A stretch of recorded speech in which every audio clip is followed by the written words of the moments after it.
This week, Speaker of the House John Boehner resigns, the Pope visits D.C., and Tim Cook makes a surprise appearance at the Georgetown Apple store. I'm Kelly Connor. And I'm Sarah Kravitz. ATV News starts now.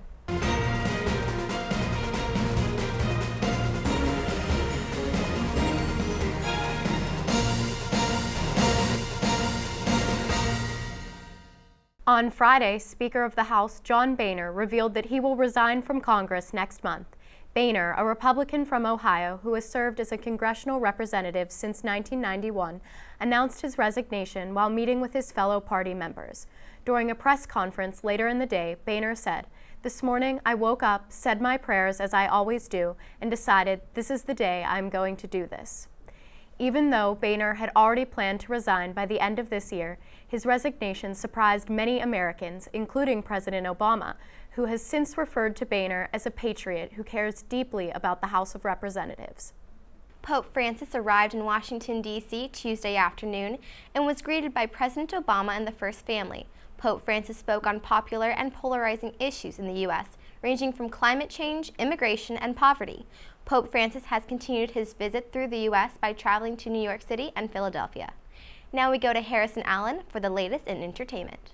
I'm Harrison Allen, and in entertainment news this week, the 67th Primetime Emmy Awards were held this past Sunday. The HBO original series Game of Thrones came sweeping in with 24 nominations and ended the night by winning half of them, setting a new record for most wins since the political drama West Wing in 2000. Julia Louis-Dreyfus won Best Actress in the HBO comedy series Veep. The show dethroned Modern Family's 6-year winning streak by taking home the award for Best Comedy Series. Perhaps the most vocal and poignant speech of the night, however, came from Viola Davis as she accepted her award for Best Actress in a Drama Series for How to Get Away with Murder, marking the first time in Emmy history that an African-American woman won Best Lead Actress. Davis humbly highlighted this landmark achievement by saying, "You cannot win an Emmy for roles that aren't there, so here's to all the writers who have redefined what it means to be beautiful, to be sexy, to be a leading woman, to be black." With your entertainment news this week, I'm Harrison Allen. Thanks, Harrison. Matthias Müller became the new CEO of Volkswagen on Friday. The German manufacturer's previous CEO, Martin Winterkorn, resigned on Wednesday when the Environmental Protection Agency revealed that Volkswagen has cheated on emissions tests for years by installing special devices in the diesel models. In response to the scandal, the EPA announced that it plans to strengthen its emission tests and conduct road tests on new vehicles as well as on current diesel models. Scott Walker announced on Monday he was dropping out of the GOP presidential race. Walker said he believed he was being called to lead by helping to clear the field in this race. This announcement comes 10 days after former Texas Governor Rick Perry became the first Republican to drop out of the 2016 race for the White House. On Friday, the First Lady of the United States, Michelle Obama, and the First Lady of the People's Republic of China, Peng Luan, held a ceremony at the Smithsonian National Zoo to name its newborn giant panda. The First Ladies named the male cub Bebe, which means precious treasure. Bebe, who was born on August 22nd, joins his mother and his sister Bao Bao. Dennis Kelly, the director of the Smithsonian National Zoo, says Bebe is doing great. Now we turn to David Alessandrini for the latest in sports. Hello, American. I'm David Alessandrini with your ATV News Sports Report. Last night, the AU women's volleyball team began their quest to capture their 13th Patriot League title in 15 seasons against Lafayette. The ladies didn't disappoint, winning the match easily by a score of 3-0. Allison Capolino led the Eagles with 16 kills, while Monica Smidova's 34 assists were a match high. The American University field hockey team returned home this weekend for a pair of contests. The Eagles hosted Holy Cross in their Patriot League home opener on Saturday at noon, while taking on Temple in a non-conference matchup Sunday at 2 p.m. Freshman Rafaela Rubas leads the Eagles in total points this season with 12, including a team-high 5 goals. American University fans will get their first look in the pool this Saturday when the Eagles host the annual Red Blue Alumni Meet in the Reeves Aquatic Center beginning at 3 p.m. The Eagles will be split into 2 teams to include both current student athletes and alumni. American has some optimism for both its men and women's teams this season. On the women's side, all 4 members of the 400 freestyle relay team return, with Shannon Exley, Kaylee Watson, Paris Wood, and Juliana Cavano hoping to regain the magic they had in setting an AU school record at last season's Patriot League championships. For the men, versatile junior Killian Korth leads the returnees, while the Eagles will have 6 freshmen on the roster this year. That's all for sports this week. I'm David Alessandrini. Have a great week, American. A crowded mosque in Yemen was attacked via a suicide bomber Thursday, with at least 25 people killed and nearly 36 injured while attending Eid prayers. ISIS claimed responsibility for this bombing via social media. ISIS tweeted this bombing was one of many military operations to come. Now for what's new in finance, we turn to Jonathan Shander. Thanks. I'm Jonathan Shander, and this is your finance report. The Federal Reserve said on Thursday last week that they would not be raising the federal interest rate. In the housing market, Americans purchased new homes at a faster pace in August than they have in more than 7 years. This caused the new home sales to surge 5.7% last month to a seasonally adjusted annual rate of 552,000 homes sold per year. Applications for United States unemployment benefits rose slightly last week to a still low 267,000. In a positive development, the Commerce Department said on Friday that the GDP rose at 3.9% instead of the 3.7% that was expected. In other news, China's president and Communist Party chief Xi Jinping visited the United States for the first time on Tuesday to meet with top business and technology leaders. And finally, Volkswagen stocks dropped $19 billion this week after it was revealed that the company was using elaborate software in their clean diesel cars to pass emissions tests. The software allowed the cars to pollution controls to work only when being tested for emissions. Martin Winterkorn resigned over the emissions cheating scandal and is being replaced by Porsche CEO Matthias Mueller. The Dow Jones is up 113.35 and is at 16,314.67. The Nasdaq is down 47.98 and rests at 4,686.50. The S&P 500 is down 0.9 and rests at 1,931.34. And this was your finance report. I'm Jonathan Shander. Thanks, Jonathan. Next up, we have Deepak Bhagat with our politics report. Hello, I'm Deepak Bhagat, and this is your politics update. On September 25th, GOP Representative John Boehner announced that he would be stepping down from his position as Speaker of the House. The announcement comes on the heels of Pope Francis's historic visit to Washington, D.C. and his address to Congress.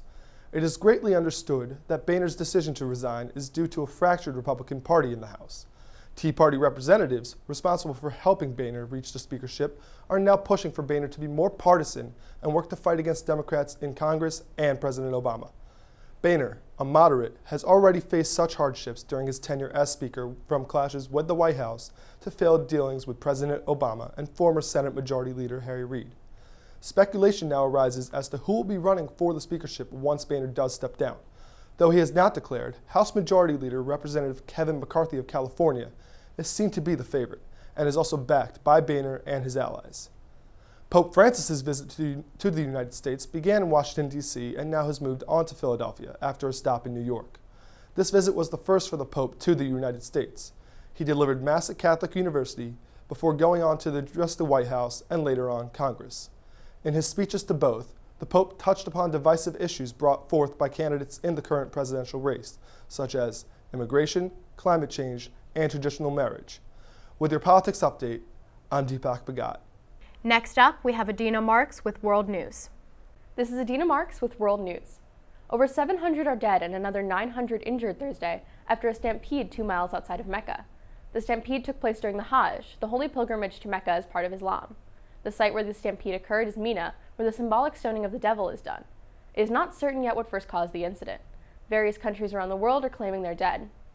Pope Francis addressed the United Nations Friday, calling for a global effort to combat poverty and climate change. He also chastised world leaders for caring more about their own political interests than the people of the Middle East and expressed concern over persecuted Christians. He is now the 5th pope to address the United Nations. President Obama met with President Xi Jinping of China on Friday and announced in a press release that they had made serious headway into combating Chinese cyber attacks on American targets. They have agreed that neither country's government will conduct or support cyber theft and that any cyber theft committed will be investigated thoroughly.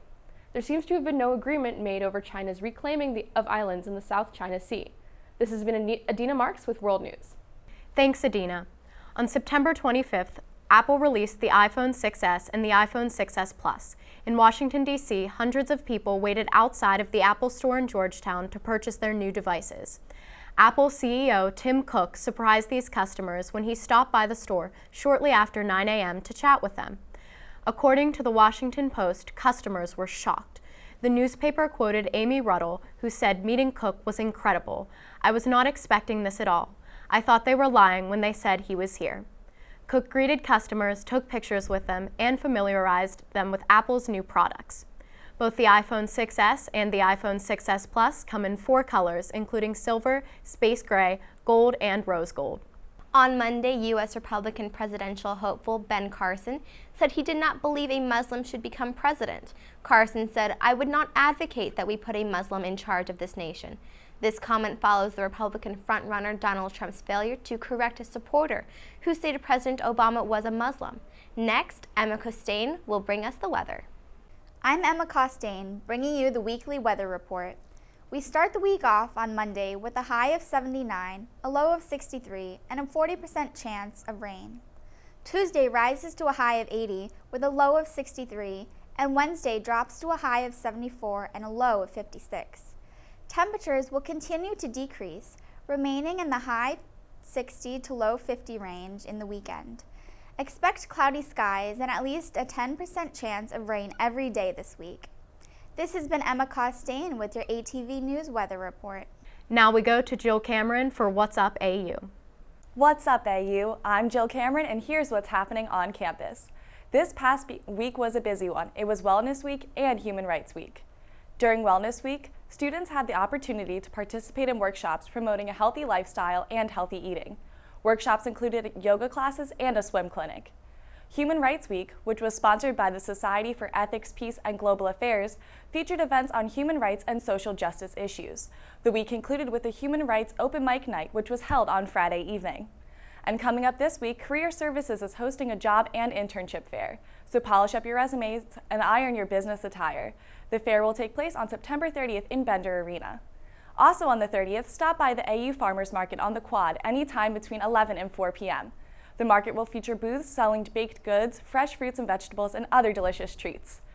And to close up the week, on October 2nd, the Roosevelt Institute is sponsoring No Tomorrow Day of Action to raise awareness for climate change. If you're interested in the issue of climate change, stop by the Quad where there will be a table dedicated to the cause. That's all for this week. I'm Jill Cameron. Tune in next time to see What's Up with AU. You know, I was very excited when the Pope was actually scheduled to visit D.C. Me too. Did you get to see him? No, I was actually able to find tickets. I paid for tickets, and then I didn't wake up in time. Oh, 2 people who I live with actually woke up at 3 a.m., took an Uber down to the Capitol, and did get to see him speak. They said he was amazing. Well, he might have been amazing, but I still don't think I could have possibly woken up without a prayer from heaven. That's all for this week. Don't forget to like us on Facebook and follow us on Twitter. I'm Sarah Kravitz. And I'm Kelly Connor. Thanks for watching ATV News.